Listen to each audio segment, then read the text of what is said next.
Gimana kabarnya semua? Sehat? Saya bersyukur bisa di sini lagi. Saya nggak kena macet di luar, tapi kena macetnya di tempat ini, di parkiran. Ternyata jam 12, jam 1-an macetnya Pakuwon Tower nista juga ya, saya baru tahu gitu maksudnya. Sebelum saya nyampein firman Tuhan, supaya agak rileks dikit saya mau pantun dulu ya, nggak apa-apa ya. Tolong dijawab, kalau dijawab cepat masuk surga. Cie. Enggak. Oke, siap ya. Oke, pergi ke kokas nyari tahu. Terima kasih dia bilang saya cakep. God bless you. Oke. Yuk, oke. Terima kasih atas tepuk tangan merasa kagetnya. Bersyukur Pastor Edi ngundang saya lagi. I appreciate you both. Saya menghargai teman-teman semua di sini. Hari ini saya mau bicara tentang kepahlawanan. Saya mau bicara tentang hero. Saya tahu di sini ada yang umurnya SMP, ada yang SMA, ada yang kuliah, bahkan mungkin ada yang menikah, ada yang mahasiswa abadi juga ada. Jadi penyumbang terbesar kampus ya. Saya akan berusaha ngomong dengan semua bahasa yang kita bisa mengerti. Teman-teman gini, di dalam berapapun umur kita menyukai kepahlawanan.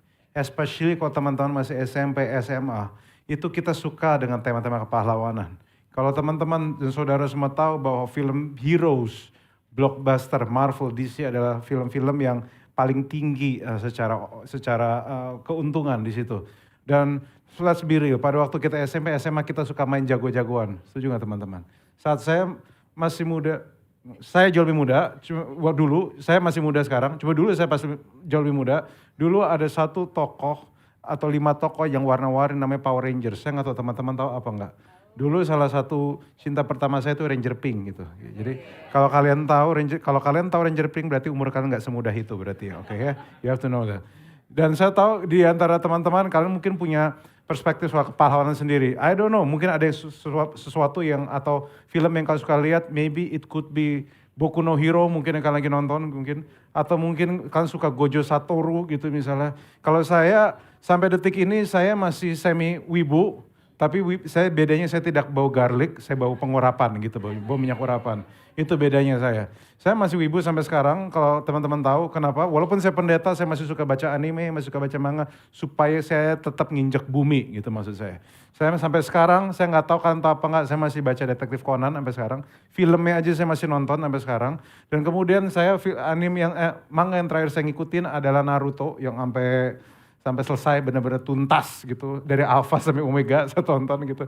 Borutonya saya masih ngikutin. Saya pun kalau teman-teman yang suka baca manga, saya lagi ngikutin Shumatsu no Valkyrie, kalau kalian tahu. Ada yang nonton, ada yang baca gitu? Yeah. Saya di sini bukan mau pamer, tapi saya bersyukur pada waktu dikasih hero, saya pikir wah ini rasa-rasa wibugu bisa muncul lebih rileks gitu maksudnya kan ya. Jadi saya nonton, tapi kalau teman-teman tahu bahwa kepahlawanan ada sesuatu yang ada di dalam jiwa kita. Kalau kalian masih kecil, pada waktu kalian umur 5-6 tahun, mau cewek mau cowok biasanya, katanya sih dulu cewek demannya Barbie. Tapi kayak kalau sekarang pun kita suka main jagoan-jagoanan. Setuju gak teman-teman? Kalau ada teman-teman di sini yang jadi orang tua, pasti kamu akan lihat anakmu suka main jagoan-jagoanan. Apalagi pada waktu baru keluar dari bioskop, dia jadi jagoannya, dan bapaknya harus jadi penjahatnya. Benar gak? Dan bapaknya harus kalah gitu maksudnya. Jadi tokoh antagonis ya. Kenapa? Karena gimana pun, kita di dalam diri kita ada sense of kepahlawanan di situ.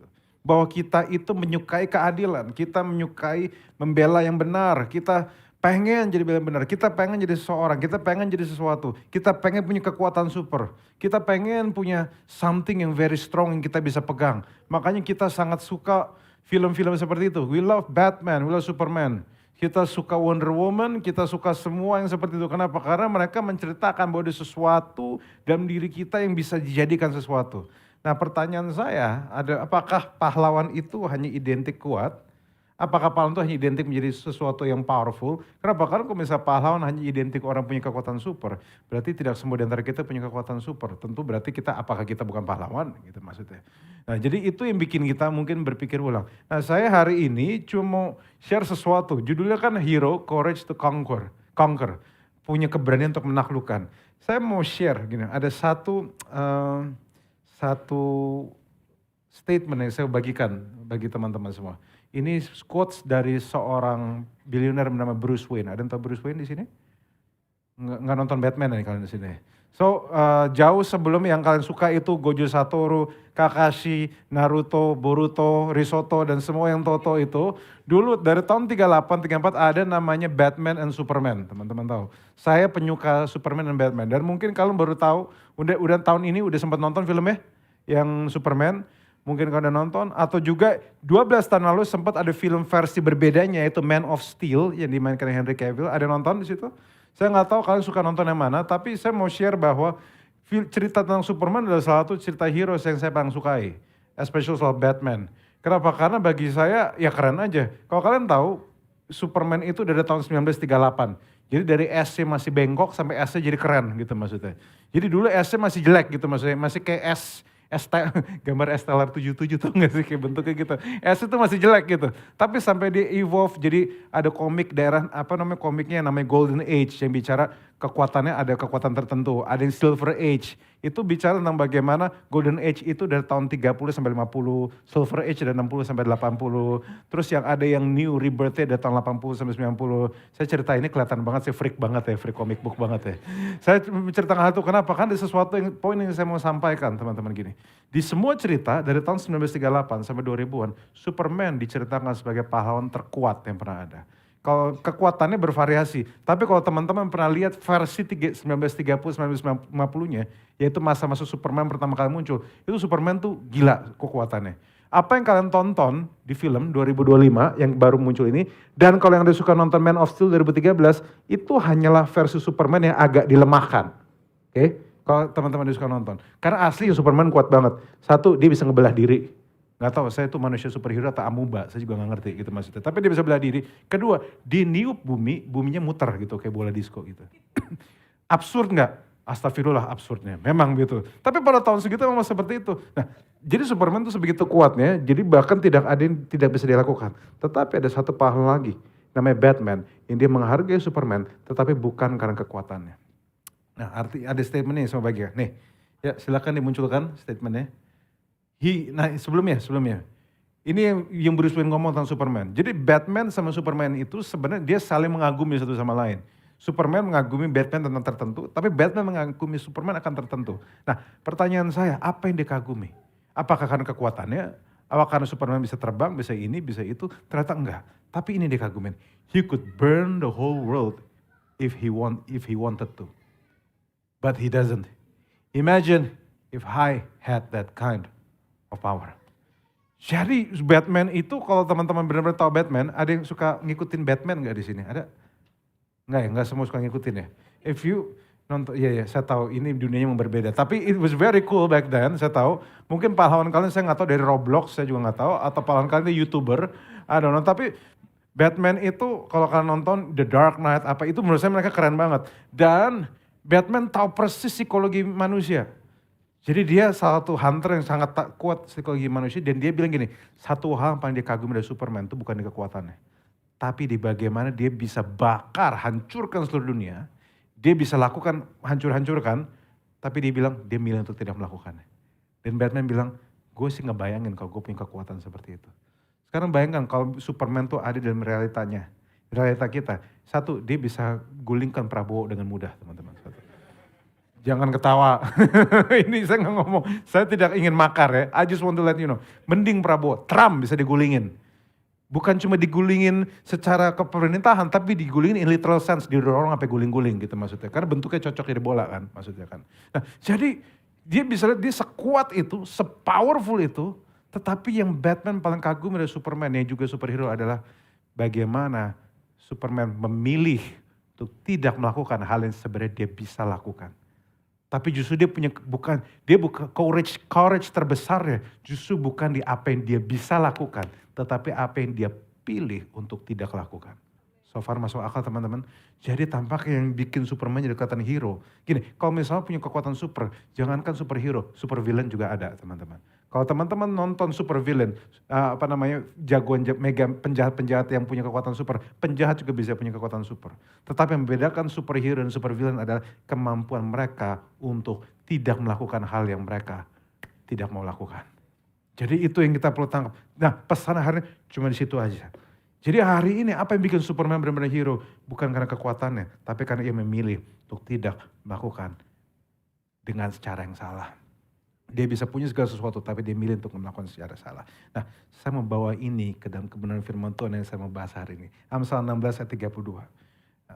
Dia bilang, statementnya kira-kira bilang gini, orang yang sabar melebihi seorang pahlawan. Orang menguasai dirinya melebihi orang yang merebut kota. Pada waktu teman-teman hari ini mungkin bilang bahwa dapat pesan courage to conquer. Kemampuan untuk menaklukkan. Saat kita berpikir menaklukkan, kita mungkin berpikir menaklukkan dunia. Menaklukkan dunia untuk kemuliaan Tuhan. Menaklukkan ini, menaklukkan itu. Tapi ada satu pribadi yang harus kamu taklukkan. Lebih dari apapun, itu kamu harus belajar menguasai dan menaklukkan dirimu sendiri. Saat saya bicara menaklukkan diri sendiri, ini bicara bagaimana kamu menaklukkan banyak hal yang kamu sebenarnya pengen lakukan. Tetapi kamu milih untuk tidak melakukannya. Sama seperti Superman. Dia bisa ngancurin dunia ini kalau dia mau, tetapi dia milih untuk tidak menaklukkannya. Alkitab bilang orang sabar melebihi seorang pahlawan. Lihat gak? Melebihi pahlawan. Far stronger than heroes. Heroes is very strong. Tapi di mata firman Tuhan, orang sabar lebih kuat dari pahlawan. Kenapa? Karena kalau pahlawan dia punya kekuatan, tapi orang sabar bisa memilih untuk punya kekuatan tetapi tidak menggunakannya. Orang menguasai dirinya, dia bisa take control emosinya, dia bisa take control mulutnya, dia bisa take control tangannya yang harusnya teman-temannya pegang-pegang, yang orang yang harusnya dipegang, dia memilih untuk berpegang pada firman Tuhan, gitu misalnya gitu. Nah, tetapi dia memilih menguasai dirinya dari orang merebut kota. Teman-teman tahu nggak bahwa zaman dulu kota nggak seperti yang kita bayangkan saat ini. Dulu kota-kota itu ada benteng-bentengnya. Jadi orang merebut kota adalah orang yang sangat powerful. Sekarang kau bayangkan kayak di film-film itu, jadi isinya semuanya hamparan gunung hijau, ada benteng di situ. Nah, orang merebut kota itu bisa tembus benteng dan dia bisa jebol benteng itu dan dia bisa merebut kota. Jadi arti itu sebuah tindakan yang sangat powerful. Tetapi entah kenapa bagi kitab Amsal, bagi firman Tuhan, orang yang menguasai diri lebih hebat dari merebut kota. Kenapa? Karena menguasai diri itu tidak mudah, tapi dampaknya sangat besar. Teman-teman, izinkan saya ngomong, hari ini kita pengen bisa mengontrol sesuatu. Kita banyak hal yang kita pengen bisa kontrol. Kita pengen kontrol keuangan, kita pengen kontrol sosial media, mulut istri kita pun kok kita bisa kontrol gitu. Tentu nggak semua bisa relate karena semuanya banyak yang jomblo, saya tahu. Saya dari masuk udah cium bau lumut, tau gak? Kenapa? Lama gak digandeng soalnya saya tahu. Lihat kan muka-muka yang cinta Tuhan, tapi bayangkan 30 juta orang Kristen, kalian masih single aja. Can you imagine that? You guys are sad. Anyway, but yeah, dan tahu gak? Kenapa take control itu penting? Karena penguasaan diri adalah satu buah yang paling sulit dimunculkan di dalam buah roh. Kalau teman-teman cek Galatia 5, kasih, sukacita, damai sejahtera, kesabaran, kemurahan, kebaikan, kesetiaan, kelemah lembutan, dan apa?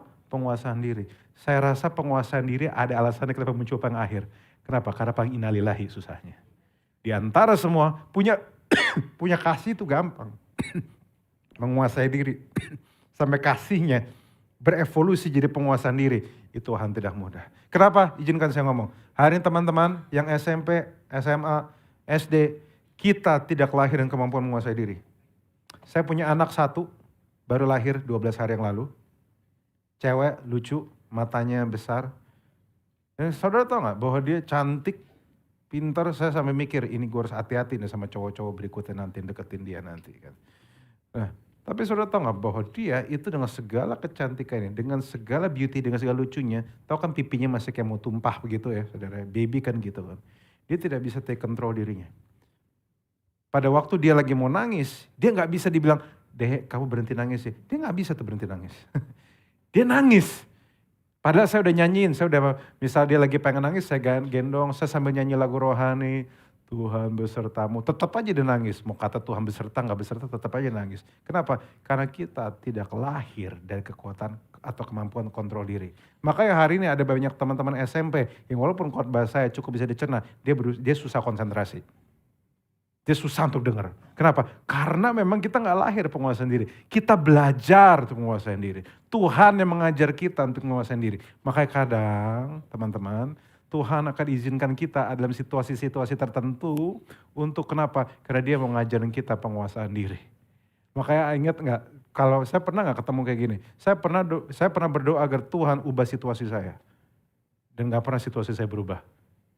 Katanya Tuhan berkuasa. Tapi pada waktu saya minta, Tuhan tolong buat saya lebih sabar. Baru saya doa sebentar, tiba-tiba mobil saya dipepet orang. Seakan-akan Tuhan itu kalau udah ngomong soal Tuhan ubah situasi saya, dia doanya paling kupingnya pura-pura budak gitu Tuhan. Tapi pada waktu Tuhan udah dengar doa, Tuhan ubah saya, dia kayak cepet banget, oke langsung. Langsung tiba-tiba ada orang diurapi untuk bikin kita naik darah teman-teman. Makanya orang-orang kalau minta doa kesabaran hati-hati, itu doa kesabaran, doa minta karakter yang berubah, doa minta damai sejahtera lebih, karena itu doa yang paling cepat dijawab. Dan biasa dijawabnya tidak seperti yang kita bayangkan. Kadang cara Tuhan menjawab kesabaran adalah dengan cara mengirimkan orang-orang yang diurapi dan diperlengkapi untuk bikin kita naik darah. Amin teman-teman semua. Apa saya masuk di akal sejauh ini teman-teman? Susah masuk akal tapi susah dicerna kan, susah diterima, tentu saja saya mengerti. Karena penguasaan diri itu gak mudah, karena kita sendiri gak bisa menguasai diri kita. Gak usah dosa dulu deh, di depan kita ada seblak. Juga itu gak mudah kita kuasain. Tahu gejrot di depan itu tuh susah. Emang kalian lagi miskin-miskinnya kenapa? Gaji kalian kurang? Bukan, jajan kalian berlebihan. Pada waktu jalan ke Kokas tiba-tiba ada 4 kata. 4 huruf, B-O-B-A gitu maksudnya kan. Cakep banget kan bulat-bulat sempurna itu kan maksudnya kan. So kita dari awal dididik untuk tidak menguasai diri. Kita dari awal dididik untuk ngeluarin nafsu kita. Sekarang bayangkan kalau kita aja udah punya kekuatan di situ. Terima kasih atas airnya, really appreciate it. Nah, maka firman Tuhan bilang, Tuhan tahu bahwa menaklukkan diri itu susahnya setengah mati. Maka dia bilang, orang yang menaklukkan diri lebih hebat dibanding menguasai kota. Dia tahu itu susah. Dia tahu. Teman-teman tahu gak? Korupsi terjadi karena ketidakmampuan seseorang mengendalikan dirinya. Korupsi terjadi gitu. Korupsi. Jadi orang tadinya aku akan bersih. Ternyata dia dibersihin kejaksaan. Saya gak mau ngejek itu. Enggak, maksudnya dia tadi mau bersih, cuma ternyata dia tergoda apa yang di depannya dia. Dan yang lebih parah, orang seperti ini, akhirnya tadinya sama-sama rame-rame, kita mau bersih, kita membangun negara. Tiba-tiba korupsi jadi berjemaah karena gak tahan. Dan yang paling mengerikan, bukan cuma korupsi berjemaah, tetapi dia ikutan bikin sistem yang bikin orang kena korupsi. Nah itu tuh yang kayak gitu. Itu yang sering terjadi di negara-negara tertentu di Asia Tenggara. Saya gak ngejek negara apa-apa loh ya. Negara tertentu di Asia Tenggara. Saya gak bilang Konoha, saya gak bilang plus 62. Saya gak bilang gitu. Kenapa saya bahas hal ini? Karena sebenarnya satu pahlawan terbesar itu bukanlah Superman atau bukan Batman. Tetapi Yesus Kristus sendiri teman-teman. Dan Yesus sendiri adalah contoh terbesar kita. Dan dia bukan cuma sekedar pahlawan, dia bukan cuma mencontohkan, dia memberikan kita kuasa untuk bisa menguasai diri kita. To conquer yourself. Karena kalau ada yang paling harus dikontrol apa? The greatest victory, coba slide-nya boleh dibuka. The greatest victory is victory over self. Kamu gak bisa take control orang. Tapi sesusah-susahnya kamu take control orang, paling susah take control diri sendiri. Berapa banyak di antara kita yang pengen diet, yang pengen badan six pack, tetapi begitu malam-malam ketemu gratisan dari Grab, kita tergoda gitu masalah. Apalagi kalau anak-anak kuliahan, ada anak kuliahan di sini, tingkat 1, tingkat 2, kamu ingat betapa kurusnya kamu pas SMA. Tapi tiba-tiba pada waktu kamu tinggal sendiri, tiba-tiba habis ngerjain paper masih banyak jam 2, jam 3 pagi, tiba-tiba bau McD menggoda. Bau Indomie, Warmindo itu menggoda banget. Apalagi kalian tahu kan Warmindo itu entah kenapa lebih enak dibanding warung kita, ya Indomie kita makan di rumah, ya nggak sih teman-teman? Apalagi kalau karena pakai satu katanya pakai bumbu tambahan dan pakai keringat abangnya itu kan. Very powerful. So jadi, saya balik lagi. Kenapa saya harus ngomong kayak gini? Karena Yesus lah yang pertama kali menaklukkan dirinya. Kalau teman-teman cek, tidak ada satupun yang bisa menaklukkan dirinya. Tidak ada yang tokoh Alkitab yang sempurna bisa menguasai diri selain Yesus Kristus. Satu, dia sendiri yang turun ke dunia. Jadi relevan sama kamu dan saya. Tetapi gara-gara itu dia harus ngalamin banyak hal yang kamu dan saya alamin juga. Dia harus mengalami rasa ditolak. Dia harus tertekan sama banyak hal. Dia harus disalib. Bayangkan kamu dari surga, kamu datang ke dunia, kamu tahu tujuanmu untuk mati. Males kan? Maksudnya kayak, Yesus untuk apa kamu hidup? Aku hidup untuk mati. Oh filosofis sekali, bukan filosofis, realitanya emang begitu. Gitu maksudnya. Dia ada untuk menyerahkan nyawanya untuk kamu dan saya. Jadi itu sesuatu yang sangat menyakitkan. Tetapi dia milih melakukannya. Ada satu ayat yang saya bagikan. Nah ayat ini udah sering kalian baca. Tetapi ayat ini menunjukkan sesuatu yang sangat powerful tentang bagaimana Yesus menguasai dirinya. Tentang bagaimana menguasai diri is the gold standard of anak-anak Tuhan. Especially melihat kejadian-kejadian realita yang terjadi di sekitar kita. Matius 26 ayat 52 sampai 54. Yuk kita lihat. Matius 26 ayat 52 sampai 54. Kita baca. Maka kata Yesus kepadanya. Jadi ini cerita tentang bagaimana Yesus itu di Taman Getsemani. Kalau misalnya orang yang suka cari duit bilang taman get some money, dia bilang gitu kan. Makanya 30 keping perak kan. Udah dapat 30 keping perak, taruhnya di taman get some money. What a fun, gitu kan maksudnya. Maka Yesus padanya, masukkan pedang itu kembali ke dalam sarung, ya, sebab barang siapa menggunakan pedang akan binasa oleh pedang. Jadi bicara Yesus ditangkap di Getsemani, dan Petrus kan sebagai si paling tersakiti, kalian tahu kan? Di dalam kelompok kan ada satu yang paling tersakiti, yang paling bodoh amat tapi paling sok-sok ngelindungin, tahu kan? Nah di sini namanya Simon Petrus. Jadi dia keluaran pedangnya. Mungkin saya nggak tahu keluaran pedangnya ala samurai atau enggak ala Rurouni Kenshin zaman dulu. Ada yang tahu Rurouni Kenshin? Oh ini generasi yang udah agak umur. Oke. Yang sini nggak tahu soalnya. Di sini tahu Hiten Mitsurugi kan. Oke. Jadi dia keluarkan pedangnya dan dia bilang Alkitab bilang Petrus potong telinga orang yang menyalibin Yesus. Dipotong. Telinganya sampai copot. Namanya kalau di kitab Markus dibilang namanya Malkus. Sampai ditulis namanya saking dramatisnya. Yesus bilang sarungkan pedangmu itu. Karena kamu bisa binasa oleh pedang. Nah ayat 53 yang menarik. Atau kau sangka bahwa aku tidak dapat berseru kepada Bapakku supaya ia segera mengirim lebih dari 12 pasukan malaikat pembantu aku.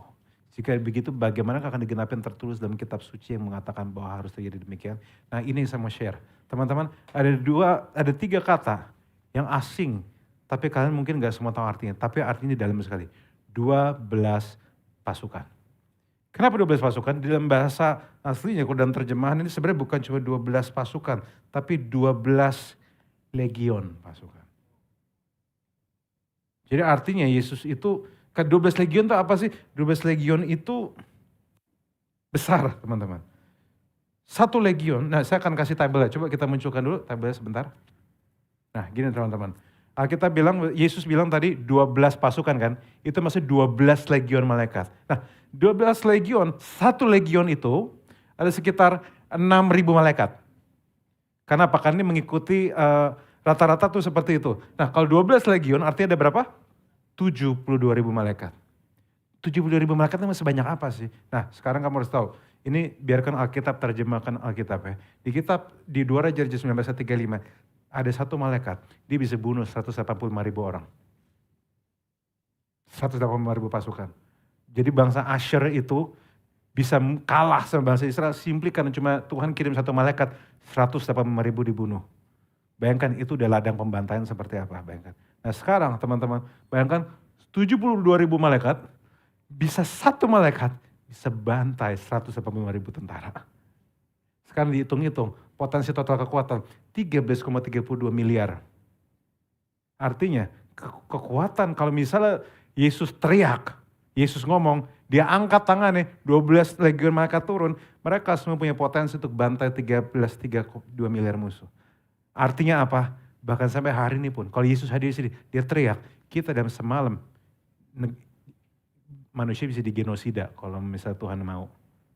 Sebesar itu. Dan tentara Romawi aktif abad pertama, cuma berapa? 350.000 saja. Kamu bayangkan kalau 12 legion itu turun, bisa jadi Roma, bisa jadi ajang genosida yang besar banget. Orang bilang Palestina genosida dan sebagainya, hehehe, ini lebih parah teman-teman. Kan kamu bayangkan, kita total tahu penduduk dunia berapa? 8 miliar. Kalau misalnya ini semua turun, ya, Tuhan Yesus dia angkat tangan, dia teriak, ini legionnya turun, musnah kita manusia. Ini jadi ajang pembantaian di Counter Strike pun tewas, nggak ada artinya. Mobile Legend nggak ada artinya semua ini. Ini semua selesai kita semua ini. Ini darah di mana-mana dan selesai lah. Ini kayaknya film laga paling gila, film pembantaian paling gila. Apa tuh film-film perang lain gak ada artinya dibanding yang ini. Jadi teman-teman harus tahu bahwa di balik teriakan Yesus, kata-kata Yesus ini dampaknya besar sekali, rasionya besar sekali. Dan pada masanya kerajaan Roma, kerajaan terbesar yang pernah ada. Tapi Yesus bisa melakukan hal ini. Tapi dia memilih tidak melakukannya. Makanya teman-teman tahu, ada beberapa orang menerjemahkan bahwa pada masa Yesus, dia disalib, dilukai. Ada beberapa terjemahan yang bilang dia tidak pernah berteriak sama sekali. Kenapa dia gak pernah berteriak? Karena sekali teriak malaikat turun. Maka ada yang bilang seperti anak domba di bawah ke ladang pembantaian. Keluh lidahnya. Sengaja tutup. Dia tutup kenapa mulutnya? Untuk melindungi kamu dan saya. Melindungi banyak orang berdosa. Supaya orang berdosa bisa punya kesempatan untuk kenal dan terima kesembuhan dari darahnya dia. Kamu dan saya bisa bicara, bisa hadir di sini. Karena Yesus menutup mulutnya pada waktu dia disiksa. Kalau dia, ya kalau mau tepuk tangan ini mungkin saat yang tepat. Mungkin dia tepuk tangan. Kau hadir di sini karena dia menutup mulutnya. Supaya kamu dan saya tidak binasa. That is God. That is Jesus. Dia tidak melakukannya. Dia bisa aja musnahin. Pernah gak ada intrusive thoughts yang ngomong ke saya? Ngomong ke kalian, kalau Tuhan ada, kenapa kejahatan ada? Pernah gak mikir kayak gitu? Saya jawab ya, mau tahu jawabannya apa? Saya ada jawabannya nih. Jangan kaget ya jawabannya ya. Agak dramatis jawabannya. Kenapa mau tahu kenapa Tuhan tidak hapus kejahatan? Gini saya mau kasih tahu. Kejahatan itu muncul karena ada pelakunya. Dan data menjelaskan kejahatan terbesar akarnya. Itu yang bikin siapa? Manusia. Kalau Tuhan mau menghabisi sesuatu, dia habisin akarnya. Kamu gak bakal pernah lihat kucing jahatin yang lain. Kamu gak pernah melihat anjing jahatin yang lain. Anjing bisa melukai, tapi dia tidak pernah menjahati.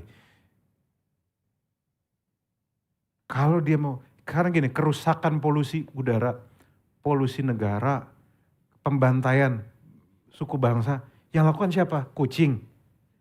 Tentu saja bukan kucing. Teman-teman saudara-saudaramu itu tuh. Dan kalau Tuhan mau beresin dunia ini, dia cuma akan beresin akarnya. Tahu gak akarnya siapa? Dia genosida kita semua. Untungnya dia tidak melakukannya. Untungnya dia memilih untuk ngutus Yesus putra tunggalnya. Sehingga menebus kita. Sehingga kejahatan yang diubah bisa jadi kebaikan. So jadi hari ini kalau ada yang nanya, kenapa kalau ada jahat? Karena kalau Tuhan ada kenapa lu jahat? Bilang aja, karena lu sumber kejahatannya. Saudara tahu gak, saya gak pernah lihat ada kecoa, gini, jangan kecoa deh, terlalu dramatis, no, menjijikan. Yang saya tahu yang pernah nyiksa kucing, saya punya kucing 7 ekor, jadi kalau misalnya udah begini saya langsung agak kesinggung sedikit soal kucing. Yang sampai nyiksa kucing, yang sampai bikin dia berdarah-darah terluka, padahal dia gak ada salah itu manusia. Kalau binatang mah bahkan masih lebih baik, digigit, bisa dimakan.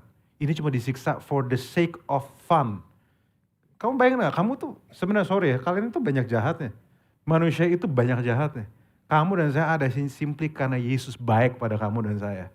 Dan hari ini pun beberapa di antara kita itu orang tuanya kita ngalamin banyak hal kan. Untung Tuhan baik. Untung Tuhan menguasai dirinya. Untung dia gak ngomong. He is the true hero. Dialah pahlawan sejati. Dia ngalahin kejahatan bukan dengan memusnahkan.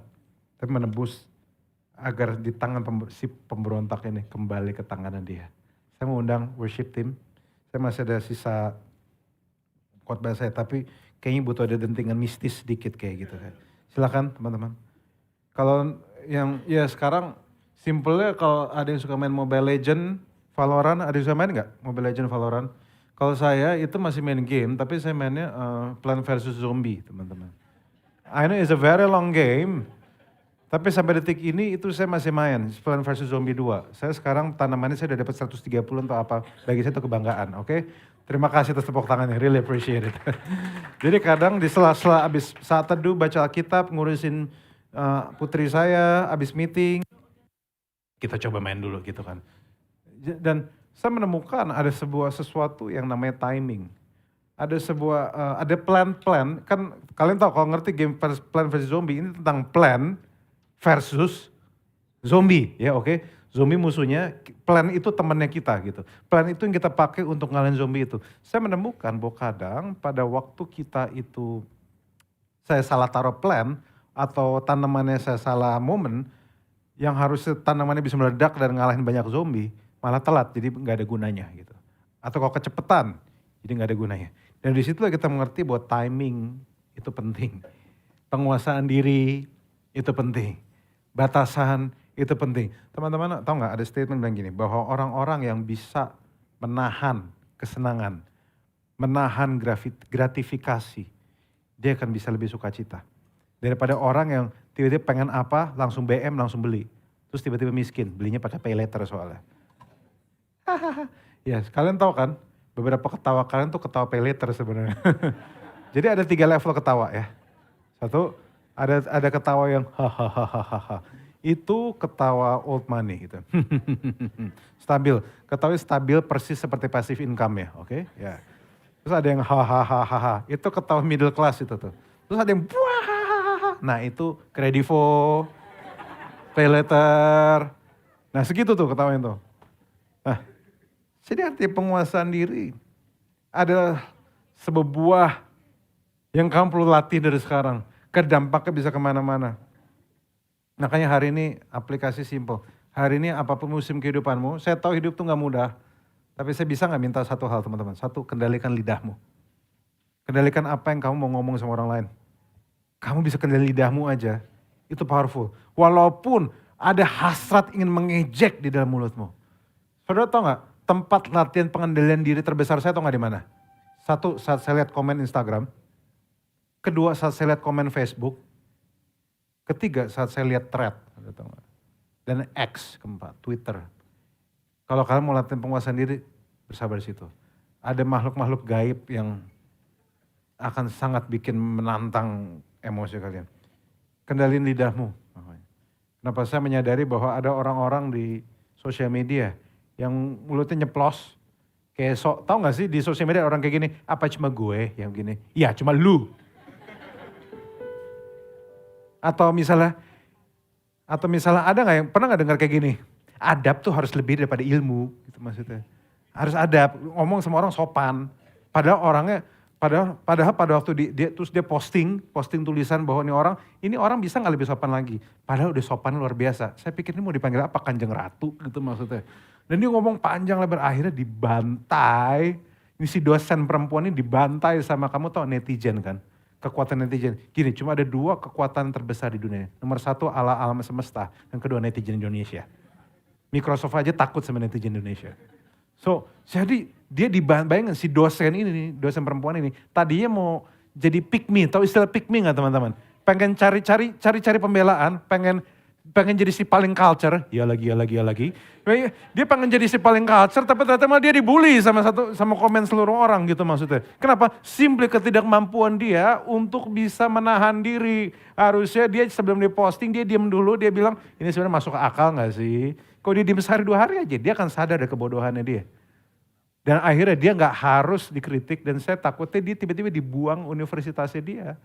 Tempat dia kerja, akhirnya dia kehilangan penghasilan gitu. Karena kamu tahu netizen bisa sampai gitu, kita geruduk kampusnya. Mampus kan kalau udah geruduk kampusnya kan. Dikorbanin aja nih dosen tengil ini satu. Nah, kendalikan lidahmu teman-teman. Teman-teman ingat berita yang paling belum lama ini? Tentang satu orang yang bunuh diri. Dan kemudian ada beberapa yang ngejek. Kalian tahu gak bahwa, saya gak tahu, ini tolong koreksi saya kalau saya salah ya. Saya sempat dengar bahwa orang-orang bunuh diri itu sebenarnya yang ngejek itu bukan orang bully. Sebenarnya dia gak ada yang bully. Cuma karena ada something happen sehingga dia bunuh diri. Tapi bocil-bocil orang-orang ini ngerespon dengan ejekan. Dengan ejekan, bener ya? Jadi gak ada hubungan, tapi ejekan. Nah sekarang bayangkan, gara-gara mereka gak bisa tahan mulut mereka, ya, mereka akhirnya dicari satu Indonesia. Dicari satu Indonesia. Padahal kalau aja diem-diem aja, dia bilang turut berempati, gak bakal jadi rame. Gak bakal harus bikin, saya yang bernama di bawah ini, mengucapkan minta maaf, mana bentuknya mukanya kayak gitu lagi. Mukanya kan pada absurd gitu kan, kayak ini tukang bully memang sih. Itu yang orang-orang yang Nggak jadi deh, yaudah deh, it's too evil bagi saya. Kendalikan keinginanmu, impian besar itu keren. Kamu pengen beli ini, beli itu, normal. Tetapi kedewasaan bicara kamu menahan diri. Teman-teman tahu nggak, putri saya baru lahir 12 hari lalu. Untuk saya bisa nabung, untuk bisa taruh dia di istri saya di rumah sakit. Itu saya nabungnya cukup lama teman-teman. Dan saya harus merelakan banyak hal yang pengen saya beli nggak bisa. Ini gini, banyak orang kalah bukan karena lemah. Tapi karena tidak bisa menahan diri, marah, iri, dendam, atau terburu-buru. Banyak. Baliknya simpel ya. Ini simpel, kalian udah tahu teman-teman. Kalian semua udah pada tahu hal seperti ini. Cuma berapa banyak di antara kita tidak mengerti kedalaman dari penguasaan diri. Kalau orang bisa menguasai diri, seberapa besar pun kekuatan yang diberikan. Entah itu uang, kekuasaan, dia akan bisa handle dengan baik. Walau itu gak mudah.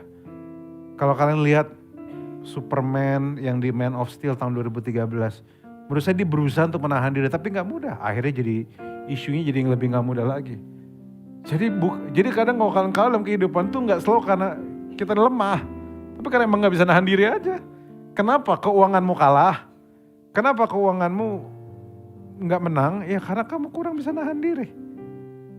Padahal sebenarnya kalau ditunda bentar aja, kamu bisa berpikir ulang. Apakah ini benar-benar saya mau beli? So in this season teman-teman.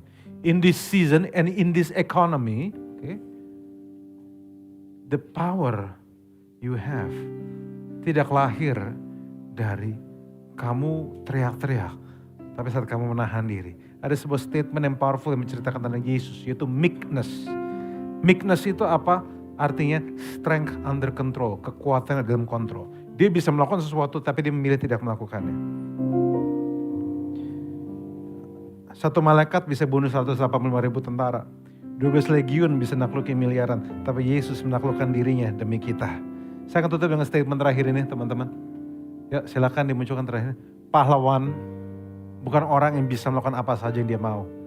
Tapi yang bisa tidak melakukan yang dia tidak mau. Sekarang bayangkan teman-teman kalau hari ini. Sampai situ dulu. Sekarang bayangkan kalau kamu saat ini punya kekuatan. Kamu bisa terbang, kamu bisa mukul orangnya jadi pepes gitu. Kamu pakai itu buat apa? Pukulin bully kamu? Atau kamu mau pakai itu untuk membela kebenaran? Membela keadilan? Atau kamu pakai itu justru untuk menaklukkan orang-orang yang kamu benci dulu? The world crowns conqueror of nation, but heaven crowns conquerors of self. Artinya dunia memahkotai penakluk negara, penakluk dunia. Tapi surga memahkotai penakluk diri sendiri. Maka hari ini saudara, teman-teman, find a goal, be in a community. Karena komunitas membantu kamu menaklukkan diri. Selain bikin kamu naik darah juga tentu saja memang. Kamu bantu kamu menaklukkan diri, membantu kamu untuk bisa have your strength under control. Have your money under control. Dan saat semua bisa kamu taklukkan. Kamu jangan kaget kalau tiba-tiba Tuhan kasih kekuasaan lebih. Kekuatan lebih. Berkat lebih. Karena dia tahu berkat itu tidak akan hancurkan kamu. Itu doa saya. Teman-teman tahu doa saya bukan cuma. Saya tiap kali ngomong di tempat dimanapun saya berkhotbah. Especially di jemaat saya. Saya bukan orang teologi kemakmuran. Bukan. Tapi saya pengen kalian punya duit gitu teman-teman. Jujur aja. Saya pengen kalian gak jadi miskin. Saya pengen kalian hidup kecukupan. Kenapa? Karena enakan nangis di Mercy dibanding nangis di ojek online gitu maksudnya. It's clear gitu maksudnya. Ini gak usah ngomong soal makmur-makmur dulu. Saya berdoa supaya teman-teman punya cukup uang untuk bisa support orang tuamu. Saya berdoa supaya kamu cukup uang untuk bisa nanti saat kamu punya anak, kamu bisa taruh di rumah sakit terbaik sehingga kamu bisa cek baik-baik keadaannya seperti apa. Saya berdoa supaya kamu gak perlu mikirin biaya nikah. Kalau mau nikah, kamu jadi selibat tuh kemuliaan Tuhan juga gak apa-apa gitu maksudnya. That's my prayer for you. Tapi bukan cuma sekedar kaya. Saya berdoa supaya teman-teman dan saudara punya damai sejahtera yang melampaui segala akal. Karena uang bisa beli banyak hal tapi gak bisa beli damai sejahtera. Uang bisa beli bantal tapi tidak bisa beli tidur nyenyak. Uang bisa beli house tapi gak bisa beli home. Ngerti gak bedanya apa? House itu rumah, home itu suasana rumah. Jadi kamu bisa punya duit banyak tapi tidak selalu bisa beli suasana rumah. Bahkan orang-orang yang house-nya besar, justru ada orang yang home-nya gak homey. Dan makanya hari itu doa saya supaya kamu bisa dapat shalomnya Tuhan. Yang kamu berdamai dengan Tuhan, berdamai dengan sesama, berdamai dengan diri sendiri dan juga berdamai dengan lingkunganmu.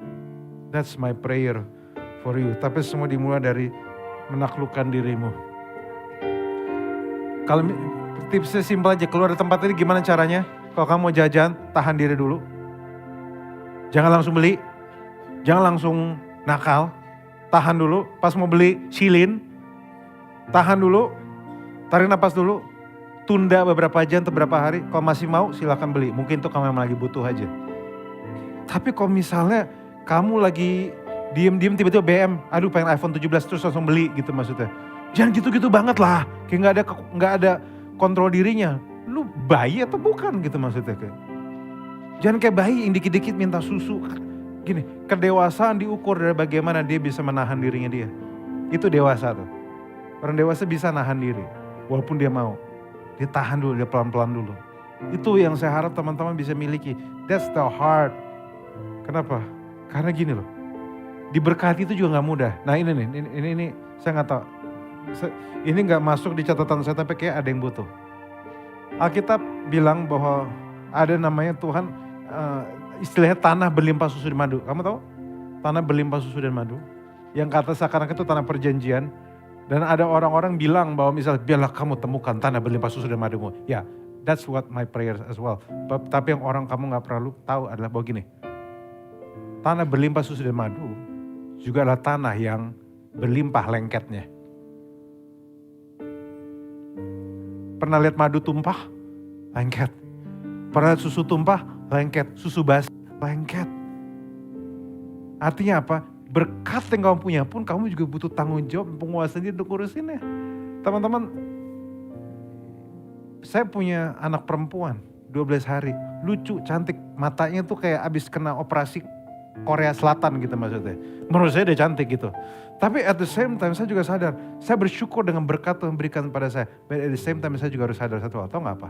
Satu, saya harus siap begadang untuk ngurus dia selama beberapa bulan ke depan. Kedua, saya harus siap untuk agar dia menjaga badannya supaya dia gak dipegang-pegang laki laknat gitu sama dia pada dia gede. Saya juga harus mengajarkan dia agar dia punya harga diri yang sehat, agar dia gak minder, agar dia sadar bahwa dia dicintai Tuhan dan orang tuanya.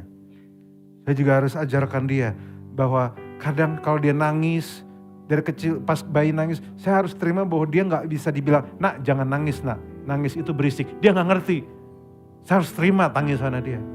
Artinya apa? Diberkati itu indah tapi gak mudah. Tapi ada satu orang-orang yang bisa dengan mudah diberkati Tuhan, orang-orang menguasai dirinya. They are the heroes. Karena they conquer themselves. Dan bukan cuma sekedar itu, janji Roh Kudus, tau gak di Filipi 2:13 bilang gini. Sambil dia menyuruh kamu, memerintahkanmu untuk menaklukkan diri, mengerjakan keselamatanmu, dia juga kasih kekuatan. Bagi teman-teman hari ini, saya cuma kasih tahu ini janji Tuhan. Di Filipi 2:13. Tuhanlah memberikanmu keinginan dan kerelaan untuk mentaati firman-Nya. Amin. Dia berikanmu keinginan dan kerelaan to obey, to have strength untuk melakukannya. Dia kasih kamu keinginan, dia kasih kamu ide. Bagi teman-teman saat ini lagi berjuang dengan rokok, Tuhan gak cuma suruh kamu berhenti rokok. Ini Tuhan yang baiknya Tuhan. Dia gak cuma suruh kamu berhenti rokok, dia kasih kamu keinginan, kerelaan dan hikmat untuk berhenti ngerokok. Masalah cuma kadang hikmatnya gak dipakai aja kadang-kadang. Dia kasih kamu hikmat. Dia akan kasih kamu way. Dia gak sekedar kasih kamu kue, memang dia kasih resepnya. Tapi dia akan kasih kamu hikmat. Dan ini yang indahnya dari Tuhan. Dia gak bakal suruh kamu seperti orang-orang.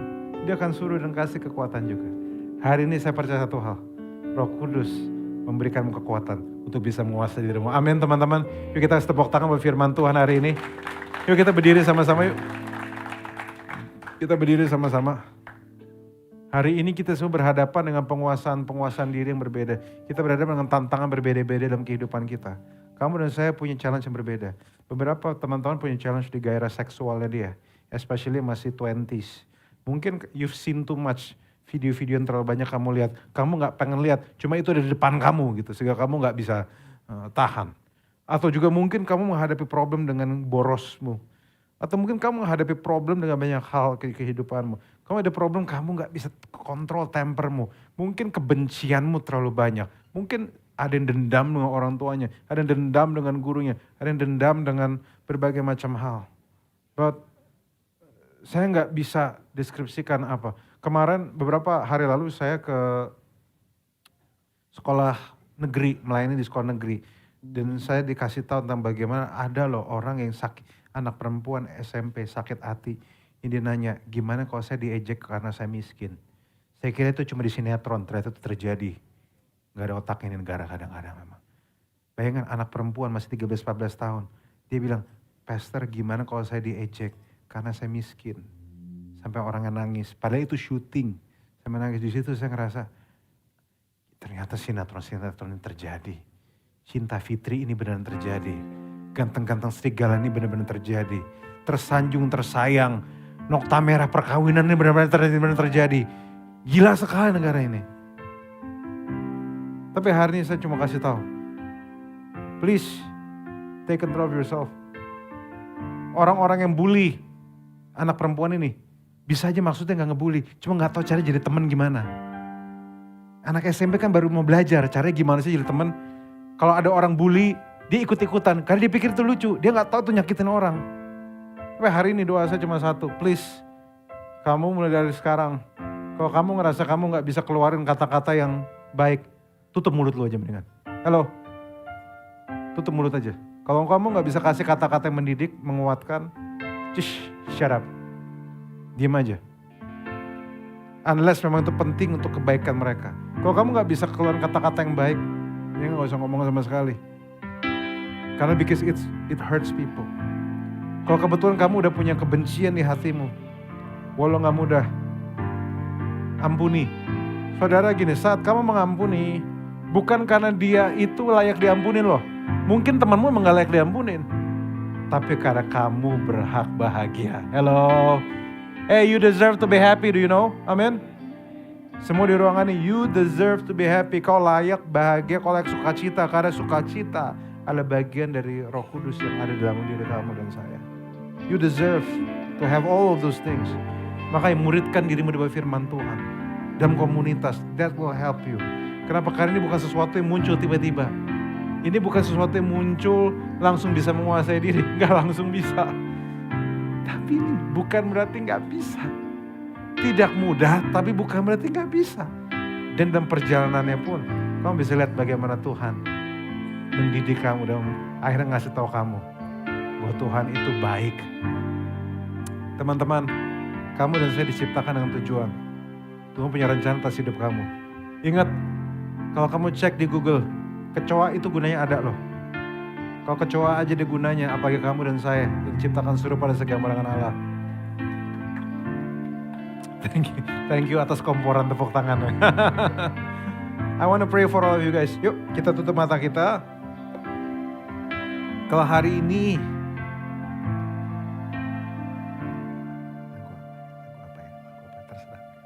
hari ini ada teman-teman yang sedang bergumul dengan isu penguasaan diri.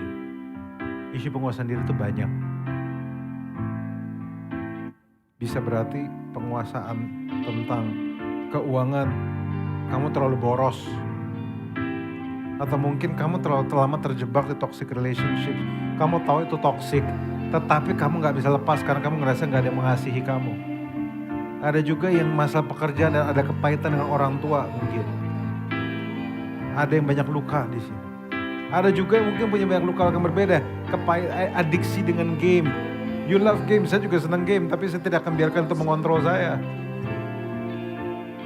Kalau ada teman-teman di situ, atau mungkin ada rasa-rasa yang kamu saya belum sebut, tapi kamu tahu bahwa iya, ini hasil dari saya tidak bisa menguasai diri. Kamu tutup matamu, gak usah di kiri kanan, taruh tangan kananmu di dada, kalau memang itu ada. Bisa aja itu rokok, bisa aja itu vape, bisa aja itu hal-hal manis. Bisa aja itu makanan, gula, atau bisa aja itu kata-kata menyakitkan orang tuamu atau teman-temanmu. Mungkin memang itu terjadi di hidupmu. Saya mau doakan bagi teman-teman. Tuhan, aku berdoa bagi semua anak-anak-Mu di sini.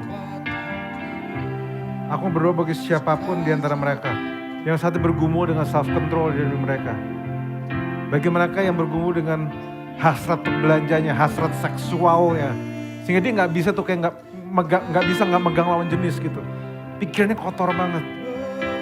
Tuhan, aku berdoa untuk kekuatan-Mu. Aku berdoa untuk kuasa-Mu. I pray for your wisdom. Kerelaan untuk bisa lepas dari itu semua. Untuk kami bisa menguasai diri kami dan menaklukkannya di dalam salib Kristus. Karena kami tahu bahwa Engkau sudah melakukannya lebih dulu. Yesus, Engkaulah pahlawan sejati kami. Amin.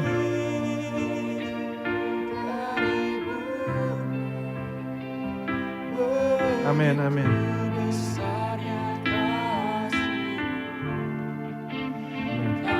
Amin, amin.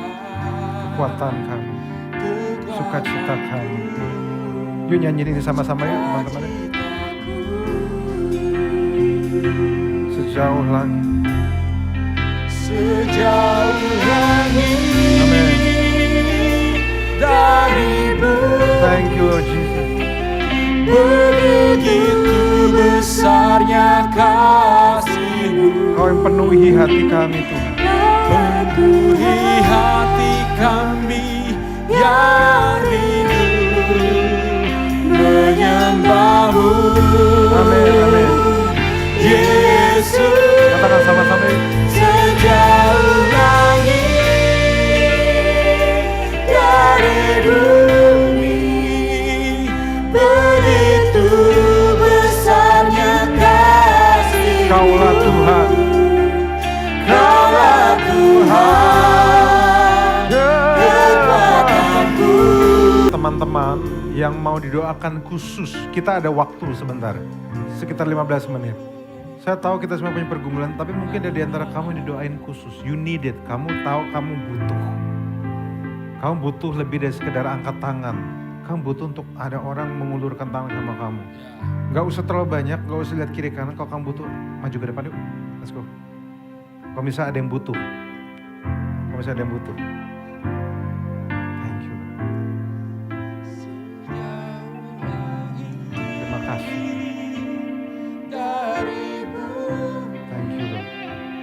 Begitu besarnya kasih-Mu. Thank you. Kalau misalnya masih ada lagi silakan. Dari bumi, begitu besarnya kasih-Mu.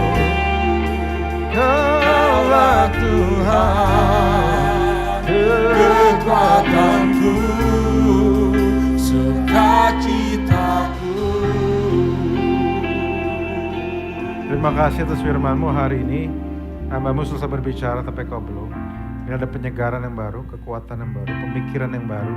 Tuhan tidak berarti masalah kami selesai. Tapi kami tahu bahwa ada cara pandang yang baru dan menyikapi kehidupan kami. Kami hero, kami pahlawan. Bukan karena kami kekuatan super, tapi karena kami bisa menguasai diri kami dan menaklukkannya di bawah kaki salib-Mu Tuhan. Terima kasih sudah memberi contoh. Terima kasih udah menjadi the greatest example. Terima kasih atas darah-Mu. Bahwa Kau bukan cuma berikan contoh, tapi Kau berikan hidup-Mu untuk kami. Hidup-Mu adalah berkat bagi kami. Salib-Mu membuat kami kuat, membuat kami dikudus. Kami bersyukur for all of your goodness. Terima kasih Kau bukan cuma pribadi yang mati bagi kami, tapi juga pribadi yang bisa kami contoh. Tuhan, kami tahu bahwa Engkau memberikan kami kuasa juga untuk bisa melakukan kebenaran-Mu. Terima kasih Bapak, hamba-Mu sudah berbicara, tapi Kau belum. Dalam nama Yesus. Ini berkati, semua katakan sama-sama yuk. Amin. God bless you all. Amin. Amin. Sekali lagi